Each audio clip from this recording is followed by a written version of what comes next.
เมื่อมองดูนกพกพินบินลับไปเมื่อมองสายชนถึงไหลริน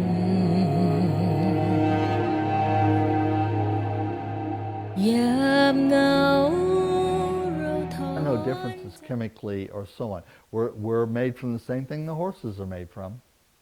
And when the horses die and decompose, and whatever elements come out of that decomposition, which are recycled into the ground and so on, guess what? 100% the same if it happens to you. Okay, no difference. So it's social, emotional, psychological. That's the difference, not actually environmentally or biologically or so on. But let's move on. So the problem is not that you're going to become compost, because you are. Even if someone decides or you decide that you don't want your compost shared with the earth, you want your compost preserved in some semi-pristine state for some reason, okay? Like you're an Egyptian mummy, like you're an Egyptian pharaoh. Whatever that is, that's fine. But the thing is, the only problem is when this process happens prematurely. In other words, you're composting today and you're not ready to go. You're composting today. Your depreciation, your illness, your lack of wellness, your deviation from whole healthy functioning is prematurely composting. You're on the way out. And so that's the only reason why we have an issue with bacteria or virus, is when they are overpopulating and they're attempting to turn us into garden food prematurely without necessarily our consent or our permission. But then you got to ask yourself the question, why are the bacteria and the virus, okay, how do those get in us in the first place? How are they restored? I said we're mostly virus and bacteria. Where does that virus and bacteria come from over our course of our life? From our food, from our water. Okay? It's in the water, it's in the air that we breathe, it's in the food that we eat, it's on every square inch of every surface that we will ever touch or make contact with in our life. It's on our clothes, it's in our clothes. There is no place that doesn't have these bacteria and or fungus, just like candida. Anyone who says that they can detox from candida or that they can kill candida, or you see a advertisement for a program to kill candida or what, is lying, flat out lying. Or if they're ignorant, they're naive, and they're just spouting something that somebody told them, but which they haven't actually researched.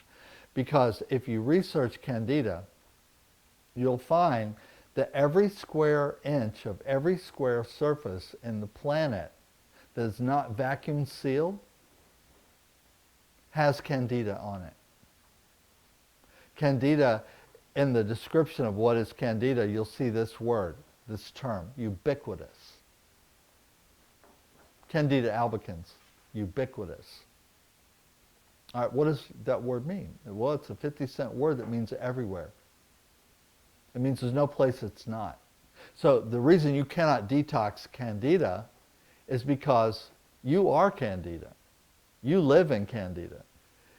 Even if I could give you a treatment that would kill all the candida in your body right this minute, the second you breathed, the second you touched something, the second you walked outside, the second you sat on the ground, the second you changed your clothes, the second you hugged another person or shook hands with another person, the second you ate a vegan, non-gluten item, cracker, a vegan non-gluten cracker, you have re-ingested candida.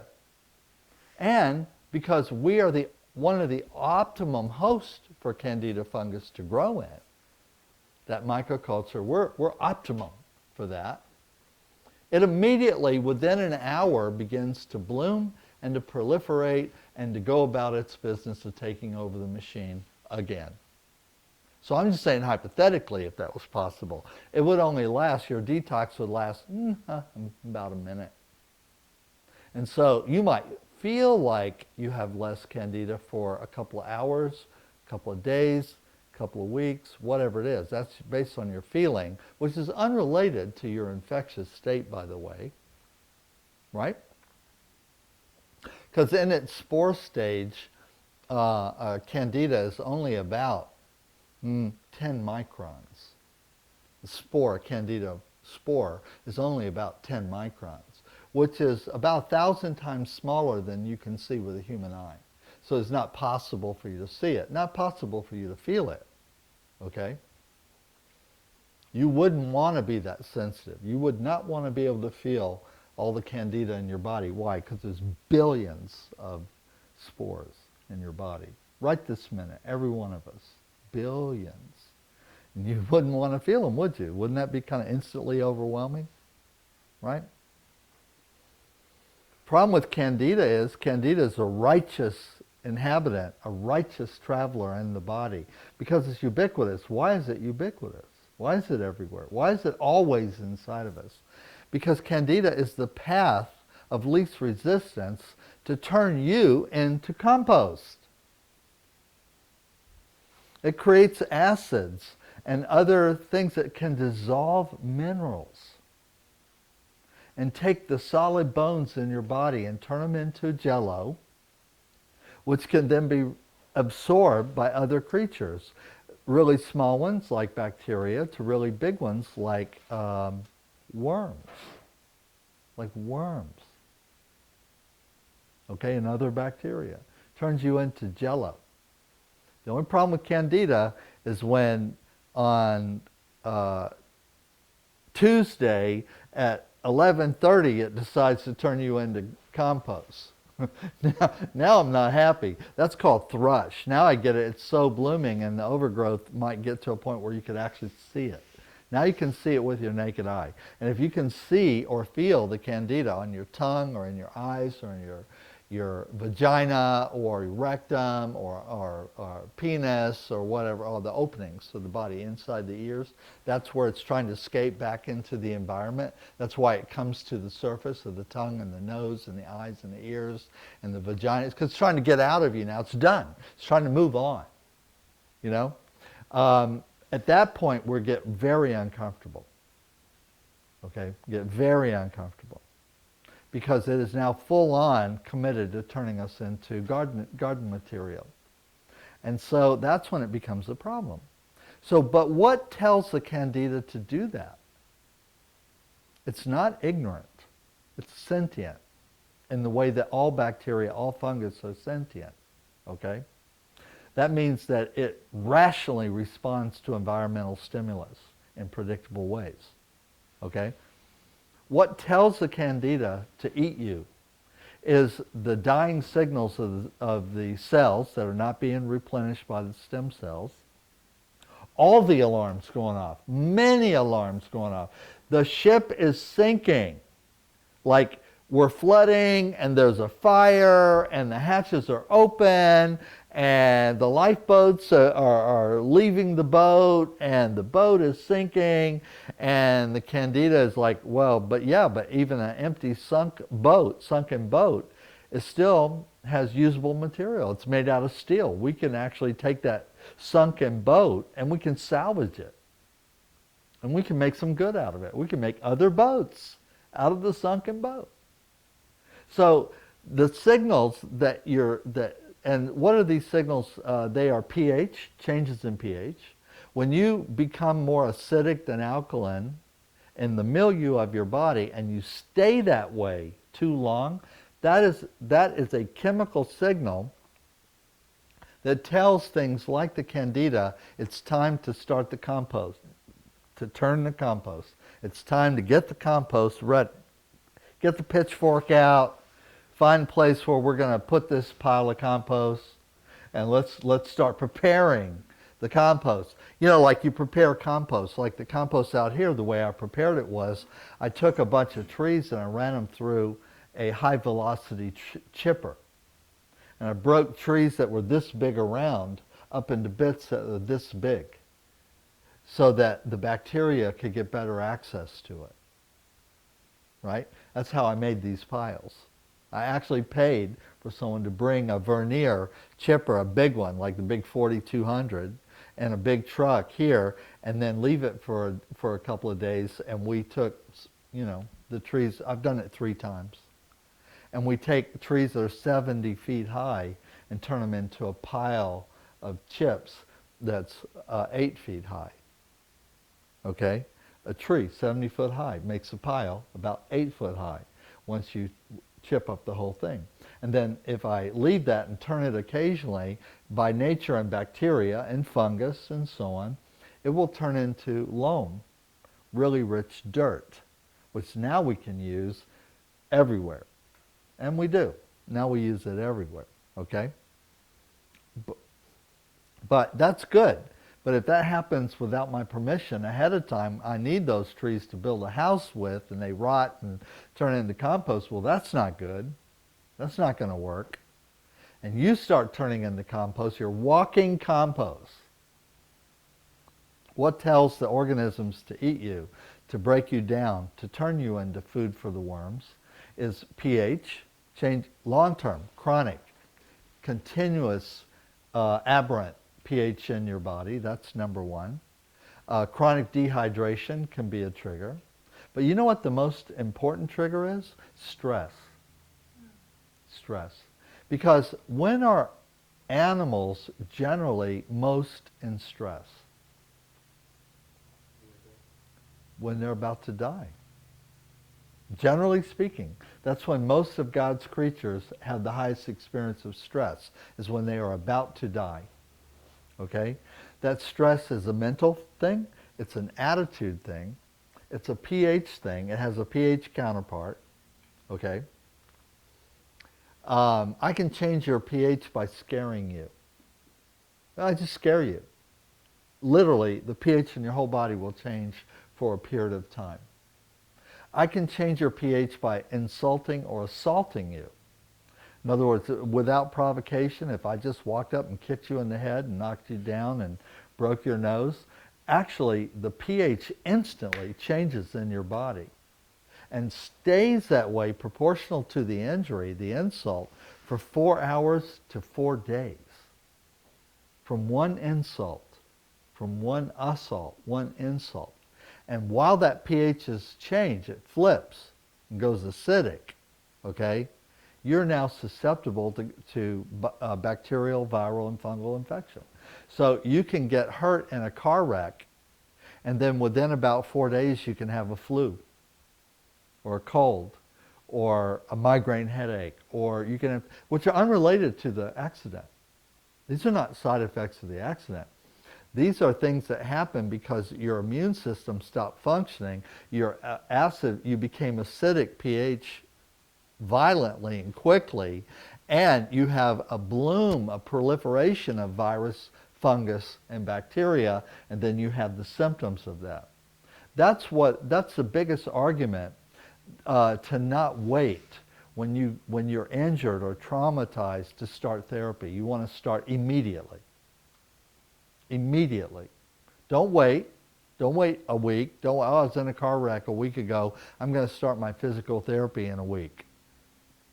That's crazy. You can deteriorate a lot in a week. You should start the same day if you can.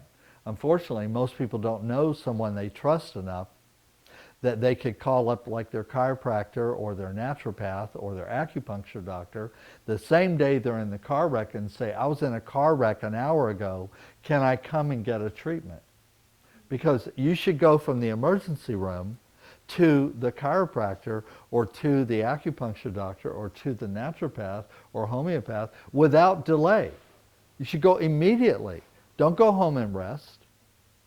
Go get a treatment. Get your first treatment. If you can get a treatment within an hour of being injured, you might cut 6 months off your recovery time on the other end. It's the biggest argument there is for immediate therapy, and that includes nutritional therapy. All right, another thing that triggers this deterioration is, in fact, decline in density of nutrition. It's a weird thing. When you're really aged and you're decrepit and you're ill and you're declining in health, your diet becomes more narrowly profiled. And in fact, if you go to nursing homes and hospice, you'll find that most people eat the same foods every day with very little variety. And in fact, very little variety.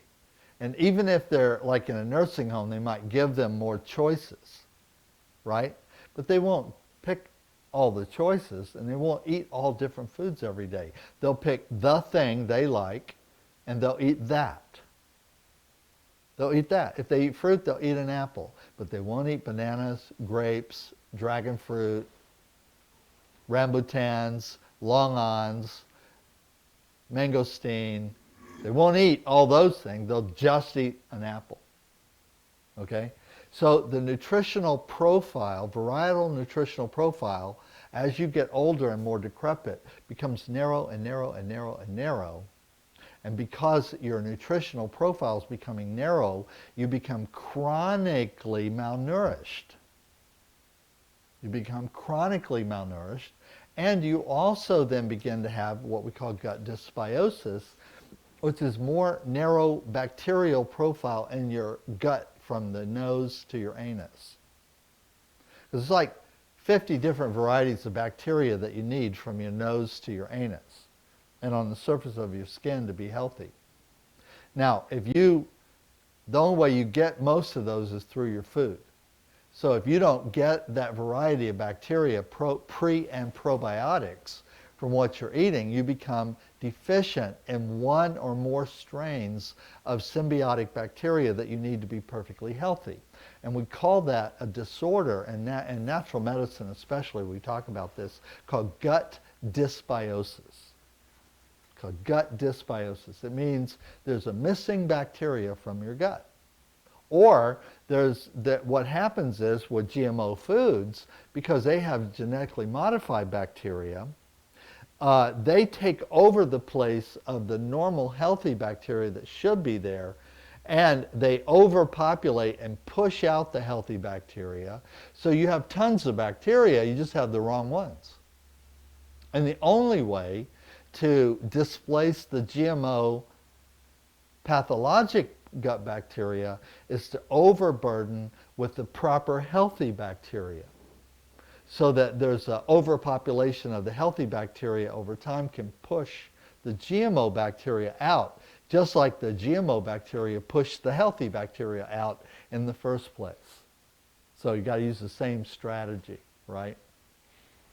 But that deficiency in bacteria populations, gut dysbiosis, see, bacteria do things, right? They have their jobs. They are living colonies.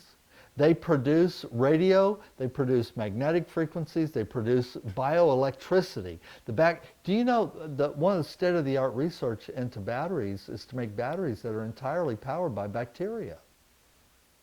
MIT, state-of-the-art in bacteria. To replace like the lithium-ion battery that like you use in Tesla cars, the battery that they're proposing to replace it with is organic. The electricity is made by the bacteria. And you might know this, that bacteria is photoluminescent, right? You've heard of bacteria that glows in the dark. Maybe you've been to the beach and at dusk and you walk in the water and the sparkles in the water, or you stomp on the sand and the sand lights up. Have you ever seen that? If you haven't, I wish that for you, because it's magical. But it's bugs producing electricity, producing light.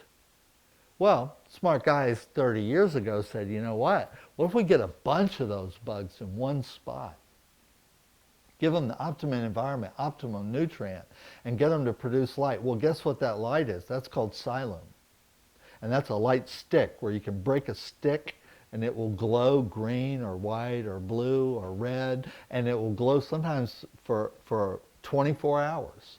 Okay? That process is bacterial. Bacterial. That's what that process is. Well, light is photonic energy. With light, you can produce electricity. So if you can coax the bacteria to produce light, then you can take that light and you can create a photovoltaic cell that can trap the photons coming off of that light and produce electricity. We call that bacteria-powered solar cell. So you can actually have food that produces electricity from the light that the bacteria give off as they are living their life. Okay? Well, that's happening in you 24 hours a day. It's not an unnatural thing that these scientists are investigating to try and come up with this new battery technology, organic battery. Okay? That happens in you 24 hours a day, yeah. Would the same concept be applied to fireflies or powering like Yeah, things from same. Yeah, because, yeah, absolutely, same. Doesn't matter. What is it in the firefly that allows the firefly to make light? Bacteria. Okay, it's a symbiotic relationship with bacteria. Okay, but if you can produce light with it, you can produce electricity. And you don't need much light to produce electricity. You just need a way to catch it, because light is a particle and a wave. It has weight. And a photovoltaic cell is literally like a plate that when the light hits it, it doesn't instantly go through it.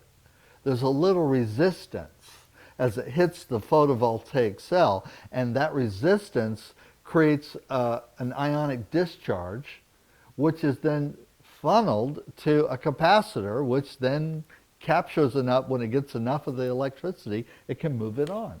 Okay? Well, part of your bioelectricity in your body is generated by the bacteria in your body. And the bacteria in your body produces light, it produces sound, that with a sensitive enough microphone, you can actually hear by bacteria. Okay? It produces energy frequencies in the radio and light bands. And that communicates with everything else. And just like if you have your favorite radio station, okay? Here in Florida, I like WMNF, which is FSU, college radio. I like their radio station that they sponsor. It's my favorite here, okay? But if I get like some rando country western, no harm, I mean no offense, country western station, I'm just like, I'm trying to change the channel really quick if I'm not in the mood for that. And so when you have GMO bacteria in your body, it's producing the wrong frequencies. It's like there's a radio station in your gut that's on the wrong channel. And it's making music that does not make you happy while it's eating your food. And here's the thing.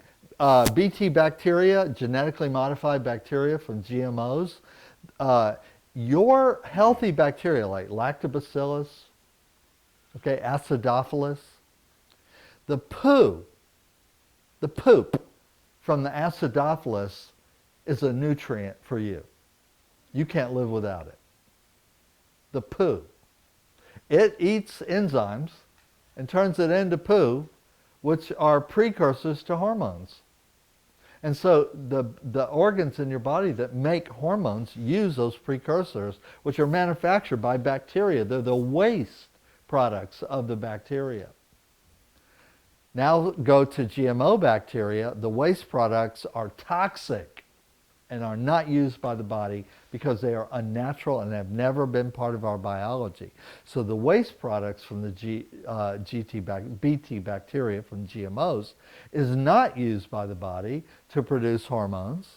So you then can be deficient in hormone production because you have an overpopulation of genetically modified bacteria in your digestive tract. How about that? And no amount of synthetic hormones, drugs, will fix it. No amount of steroids, no amount of HRT will fix it, because the cause is overpopulation of genetically modified BT bacteria in your gut. And the only way we know right now to change that scenario is with large amounts of pre and probiotics, multi-strain. Okay? Now, when GMOs were first invented, we didn't know this. And when it was discovered that GMO foods were delivery systems for genetically modified bacteria, we didn't know what to do. We didn't know what was the counter strategy. We didn't know what to do. We didn't know if we could kill them. We didn't know if we could displace them. And we realized very, very rapidly that you can't kill them, because that's the way bacteria are. It's useless trying to kill bacteria. Okay? What you can do is tell them to move away. You can have zoning regulations. And the way you zone unhealthy bacteria is you move in healthy bacteria to push it out. Okay? And then when you have more healthy bacteria than the unhealthy bacteria, that changes the pH of the digestive tract, or whatever part of the digestive tract the bacteria is in, changes the atmosphere energetically, and the pathologic bacteria moves away. It leaves you. It moves away. Okay? All of that comes from eating. Okay? So eating is the primary strategy to not be premature compost. If you don't want to be premature compost, then you're going to have to bring consciousness and energy to your way of eating and what you eat. And it's going to take time. Okay? Because everyone needs a lot of education in this area. And especially people who think that they're like registered dietitian or nutritionist, especially need education, even though they might even be a licensed dietitian or licensed nutrition. Why? This whole lecture I just gave you, they don't teach in nutrition school. You'll never hear this talk in a school or curriculum for registered dietitian. You'll never hear this talk in a nutrition course that is an AMA sanctioned, medical board sanctioned nutrition course for a licensed dietitian or so on. You'll never hear this lecture. You will hear nutrition based on synthetic nutrition. In other words, synthetic nutrients, GMO foods. GMO foods are actually promoted by the government. So every hospital in the country, every single hospital in the country, no exception, that receives $1 of federal funds feeds every patient who eats in that hospital GMO foods.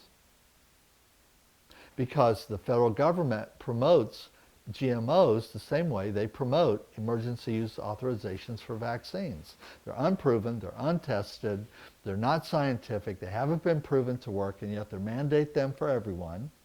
The same organization, the FDA, is who determines what you eat in a hospital. And a licensed nutritionist or dietitian who works at the hospital, it is their job to make sure you get the FDA-approved nutrients, which are all artificial, mostly. Maybe a banana once in a while, but maybe not. The most popular drink, hydration drink, in the United States in the hospital system is Crystal Light lemonade. Crystal Light lemonade. And Crystal Light lemonade, per volume, has the highest percentage of artificial sweeteners and aspartame of all drinks made with artificial sweetener. Really? Yeah, it has more artificial sweetener per volume than 5-Hour Energy drink, which is just a shot of aspartame. Okay? So like Monster drinks and all that, believe it or not, Crystal Light soda has got more artificial soda than one of those tall, green, glows-in-the-dark Monster drinks. Okay? And we're giving this to sick people or injured, and it immediately causes 92 different side effects, which complicate everything. Immediately. Like within 5 minutes of drinking one 2-ounce cup of Crystal Light lemonade, you will begin to experience side effects. But you won't know it because no one told you that you were. You'll think whatever you're feeling is because of your illness. That's what you'll think. Because it'll fit in the profile of your illness, which nobody's going to tell you that maybe the reason you were sick in the first place was because you eat too much artificial sweeteners and colorants and food preservatives. Maybe because there are 40,000 different preservatives, food colorants, adulterants, and artificial sweeteners commonly used in food in the United States. 40,000, according to the industry that regulates these things, not according to Dr. J. It's not my number. Okay? So we have to talk about eating. Okay? Because eating really is one of the primary things that keeps you from being a pile of compost. If your goal in life is to feed the daisies, then keep doing what you're doing. If your goal in life is for your clients to be food for your tomatoes, then encourage them to keep doing what they're doing. If that's your goal. If you think you're a therapist and and really you want to work with people who have back pain, maybe that's something that really meets your heart, and I salute you if it does, because it is the number one reason why people miss work and go to doctors. And it's not corona, it's back pain. Okay? So to be someone who can really solve that is to be a powerful person in the therapeutic world, right? To be a powerful person, right? Food for life, you'll have a job for life if you're good at that, okay? However, you cannot solve back pain without changing nutrition. Not possible. For a minute, yes. Long term, no. Because you got to always go back to, well, why is the back sore? Oh, because I was in a car wreck. That's why my back, I was injured. I got a ruptured herniated disc. Why was your disc so brittle that it broke in the car wreck? Why was it so brittle? Because some people could be in the same car wreck that you were in and not rupture their disc. Why did yours rupture? Go ahead, Thomas. I've heard from some people that there are bacterial and viral loads that kind of get around the spinal cords and column. That's true. And that is primarily the reason why you might become misaligned so easily. Well, I don't know per se about that because actually the way I understand it is there's bacteria and virus in interstitial fluid. So everywhere there's interstitial tissue, interstitial planes, fascia and connective tissue planes, there are bacteria. So the matter around the spine, the dura and the extravertebral fascia and connective tissue is massive and thick and white. You know, you see it on MRI. Some of it is as thick as Too many days in the darkness without a glimpse of the light. Running tired and broken and scared, but I swear I'll never give up the fight. I see you broken and beat